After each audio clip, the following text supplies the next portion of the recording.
Hai, Assalamualaikum. Bismillahirrahmanirrahim. Rabbana sudurana wa yassir lana umurana wahlul 'uqdatam min lisana yafqahu qawlana. Okey, bersama saya lagi Sir Faiz untuk subjek prinsip perakaunan.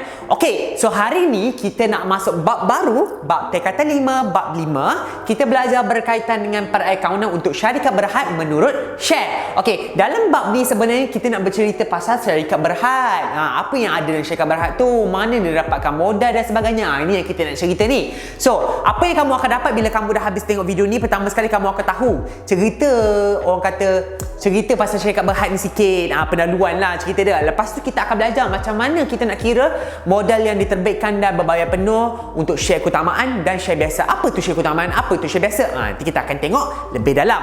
Okay, so basically kita kena tahu dulu syarikat berhad ni kita ada belajar dalam bab 1 tingkatan 4. Kita belajar pasal bentuk-bentuk pemilikan perniagaan. Kita ada belajar pasal 4 entiti. Pertama sekali milikan tunggal, perkongsian syarikat berhad dan juga koperasi. Okey, kalau milikan tunggal, siapa yang bagi modal? Owner yang akan bagi modal kan. Tak kisahlah owner tu pinjam daripada family ke, daripada saudara dia ke, daripada bank ke, daripada mana. Owner sendiri yang akan lakukan modal.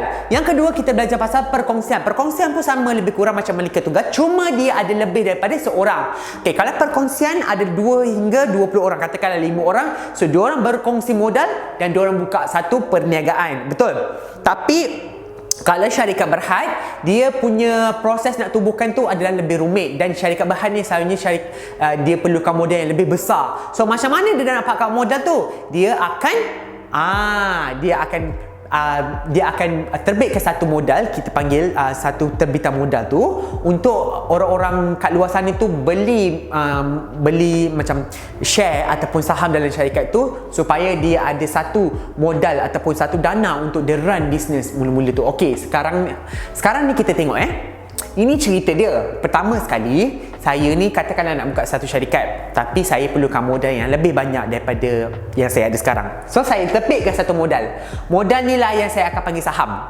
Okey, sebelum tu kita kena tahu, bila saya terbitkan saham, dia ada dekat dalam syarikat berhad ni ada 2. Pertama sekali kita ada belajar pasal syarikat sendirian berhad, iaitu kalau kita selalu dengar ABC, SDN, BHD, yang itu adalah sendirian berhad. Dan yang kedua kita ada belajar pasal awam berhad, yang itu kita ada selalu dengar syarikat tu disebut Tenaga Nasional Berhad. Dia tak ada sendirian, dia berhad. Contoh Kereta Api Tanah Melayu Berhad, macam tu. Dia tak ada, kalau macam yang first tadi Sdn Berhad, ABC Sdn Berhad, Nestle Sdn Berhad contoh. Tapi kalau yang berhad, dia punya nama pun kita tahu lah, Tenaga Nasional Berhad, Kereta Api Tanah Melayu Berhad, dia berhad. Apa beza dia? Okey, pertama sekali, untuk syarikat Sdn Berhad, dia punya pemegang saham ataupun orang yang nak bagi modal tu adalah 2 hingga 50 orang sahaja. Tapi untuk syarikat awam berhad, yang nak bagi modal ataupun nak beli saham dari syarikat tu 2 hingga tiada had. So siapa pun boleh beli, orang-orang luar pun boleh beli, dan dia tak ada had. Dan selalunya untuk syarikat sdn berhad ni, orang yang bagi modal ataupun orang yang membeli saham dalam syarikat tu, dia adalah kenalan kepada owner tu sendiri, ataupun dia adalah kawan kerabat dan sebagainya. Tapi kalau syarikat awam berhad, dia terbuka kepada ramai orang. Orang luar lah. Nanti netizen kan, Melayu-Melayu kat sana tu boleh beli juga. Okey. Kenapa? Sebab syarikat Sdn Berhad ni dia punya rumit tu tak macam syarikat awam berhad. Sebab syarikat Sdn Berhad tu mana-mana pun kita selalu nampak SDN BHD kan. Tapi kalau syarikat awam berhad, dia lebih tunggal ataupun dia lebih strong, company tu lebih monopoli orang panggil. Macam Tenaga Nasional Berhad kat Semenanjung, dia satu je kan. So maksudnya dia perlukan modal yang banyak untuk buat kabel sampai ke Perlis, sampailah ke Johor. Kalau Sabang Sarawak tu dah dipakai elektrik lain lah, bukan TMB dah. Korang kena tahu tu, jangan cakap kat Sabah pakai TMB, memang kena pukul. Okey, so pertama sekali ini cerita dia, susu galu dia. Pertama sekali saya nak terbitkan syarikat, so saya perlukan modal. So bila saya perlukan modal, saya akan terbitkan modal ni ataupun saya akan terbitkan saham, dan orang yang kat luar tu akan membeli, orang yang kat luar tu akan memohon untuk beli saham kat syarikat saya tu. Okey, katakanlah saya terbitkan 300,000 unit dengan harga RM2 se-share. Ini cerita dia. Modal terbitkan dengan penuh, cara nak kira dia. Bilangan share yang saya terbitkan tu, katakanlah saya terbitkan 400,000 unit. Harga satu unit share tu saya jual dengan harga RM1. So bersamaan dengan saya akan dapat nanti modal adalah RM400,000. Betul? Okey, so cerita dia bila saya dah terbitkan modal ataupun saya dah terbitkan saham tu, orang ramai akan memohon. Bila dia memohon, bila dah approve, dia orang akan bayar. Bila dia orang bayar, dan saya dapatlah modal ataupun saya akan dapat duit tu untuk saya run bisnes tu. Itu je cerita dia. Okey, dalam bab ni kamu kena tahu bila dia dah terbitkan modal, orang dah memohon, orang dah bayar, dia dah ada modal. Okey, lepas tu dia ada pecah pula dua. Pertama sekali dia ada kita panggil share biasa. Dan yang kedua adalah share keutamaan. Okey, apa beza share biasa dengan share keutamaan ni? Okey, saya cerita secara general ataupun saya suka simplifykan dia saja. Okey, untuk share biasa dan share keutamaan ni ada berbeza sebab apa? Untuk share keutamaan ni, kamu punya pulangan akan fix. Dia dah tetapkan dia rugi ke, dia tunggang terbalik ke, kamu akan dapat untung walau macam-macam mana pun. Sebab tu share keutamaan ni selalunya orang yang dia ada extra money, dia akan bagi lebih. So share keutamaan ni selalunya dia buka dengan harga yang lebih mahal daripada share biasa. Okey, selalunya macam tu. Katakanlah saya ni nak kutip, saya terbitkan modal. Modal yang saya terbitkan tu terbahagi kepada dua. Share biasa dengan share keutamaan. Okey, share biasa saya jual dengan harga 1 unit 50 sen. Saya jual share keutamaan dengan 1 unit RM1. Katakanlah kalau orang tu dia nak beli 100,000 unit share biasa. So dengan harga 50 sen dia cuma bayar RM50,000. Okey, tapi kalau saya jual dengan harga 100,000 unit dengan harga RM1, so dia kena bayar RM100,000. Tapi duit dia tak cukup, so dia kena beli share biasa je.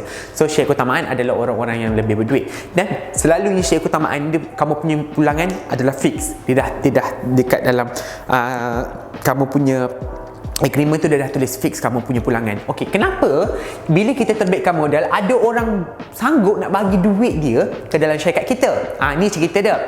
Bila kamu nak ada duit lebih, selalunya businessman yang ada duit lebih ni, dia orang akan intend untuk melabur dekat dalam syarikat-syarikat yang boleh membawa keuntungan. Sebab apa? Sebab dia balik akan untung. Macam ni, katakanlah saya cerita analogi mudah dia, ini syarikat, saya ada duit, so saya melabur 1 juta dalam syarikat tu. Syarikat tu berjanji tiap-tiap tahun pulangan yang dia akan bagi adalah sebanyak katakanlah 5%. Okey, katakanlah 10% lah, 10%. Contoh. Okey, katakanlah saya bagi 1 juta, 10% setahun, selama 10 tahun. Okey, berapa? 1 juta 10% saya akan dapat 100,000, betul? So setiap tahun daripada tahun pertama hingga tahun ke-10 saya akan dapat 100,000, dan pada tahun ke-10 bila dah habis dia punya tempoh matang, saya akan dapat balik saya punya 1 juta tu. Buat maksud saya dapat berapa? 2 juta dah saya dapat sebenarnya. Sebab tu orang ni yang ada duit lebih ni, dia boleh bagi saham ataupun dia boleh melabur kat dalam syarikat tu in term of dia akan dapat pulangan balik.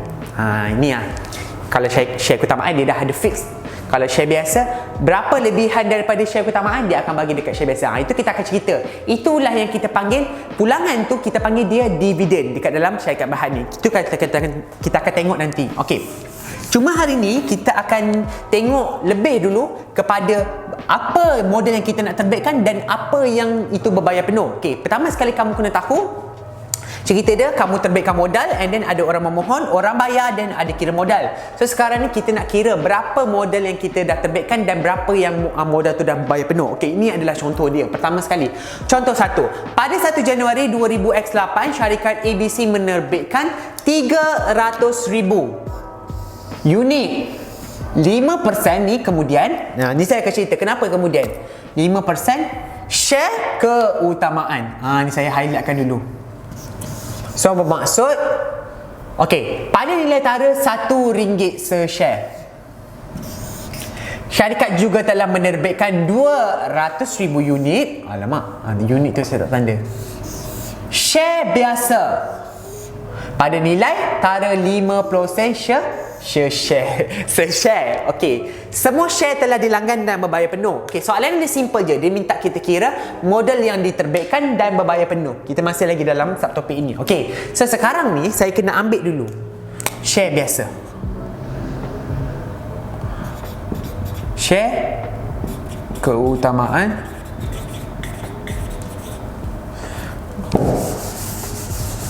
cik pula in table dan share biasa. Okey, sekarang ni saya ambil balik share keutamaan dengan share biasa. Share keutamaan berapa ratus ribu unit saya terbitkan? 300,000 unit. Dia punya formula adalah berapa bilangan yang kamu terbitkan kali se-share. Berapa se-share kamu terbitkan? RM1. So bermaksud kamu akan dapat RM300,000. Okey, macam mana pula dengan share biasa? Share biasa kamu terbitkan 200,000 unit. Okey. Berapa se-share? Share biasa pada nilai tara 5%. So bermaksud berapa yang kamu akan dapat nanti adalah RM100,000. Ni je cerita dia. So kalau dia soalan tu tanya berapakah jumlah modal yang diterbitkan dan berbayar penuh, adalah total up ni dan ini. Cuma untuk share keutamaan nampak tak, dia dapat lebih. Modal tu dia dapat lebih sebab dia jual dengan harga mahal. Tapi kalau share biasa dia dapat sikit sebab dia jual dengan harga murah. Sebab tu share keutamaan ni dia dah bagi siap-siap 5%. 5% ni adalah pulangan dia ataupun kita panggil dia dividen. Sebenarnya orang yang banyak-banyak duit ni dia akan intend lebih untuk melabur dekat dalam share keutamaan, which is dia akan dijanjikan pulangan yang memang fix. Tapi kalau share biasa ni untung-untung lah, rugi-rugi lah. Dia kena macam gamble sikit gitu. Okey, dan kamu kena faham dalam bab ni ataupun macam mana kamu nak kirakan modal diterbitkan dan bayar penuh ni. Cara dia adalah bilangan yang kamu terbitkan. Okey, bilangan ni menerbitkan 300,000 share keutamaan. So kamu tahu share keutamaan 300,000 unit kamu terbitkan pada nilai tara RM1 se-share. So RM1 ni adalah harga se-share kamu. So kamu darabkan dapat RM300,000. Dan yang kedua, syarikat juga telah menerbitkan 200,000 unit share biasa pada nilai tara 5%. So 200,000 unit kali 5% dapat RM100,000. Gitu. Okey, so untuk yang modal diterbitkan dan bayar penuh ni tak pening, tak susah. Okey, lepas tu dia akan minta kita catat dekat dalam jurnal am. Okey, korang kena faham. Pertama sekali debit kredit. Okey. Okey, katakanlah saya ambil share keutamaan. Permohonan share keutamaan dan juga modal share keutamaan. Lepas tu pertama sekali saya debitkan dulu permohonan share keutamaan, lepas tu saya kreditkan modal share keutamaan. Sebab apa? Okey, bila saya terbitkan share keutamaan ni saya akan dapat modal, betul. So modal saya dah bertambah sebenarnya. So permohonan saya ni akan debit. Okey, so yang kedua saya akan dapat duit, betul. So saya debitkan saya punya bank dan permohonan share keutamaan saya kreditkan dia. Dari mana saya dapat duit tu? Daripada permohonan share keutamaan. Dari mana saya dapat modal tu? Daripada permohonan share keutamaan. Itu je cerita dia. So kamu kena tahu main benda ni sikit. So ini saja. Kalau kata share biasa tu je lah share biasa SB. SB. Tapi dia punya cara nak tulis tu sama saja.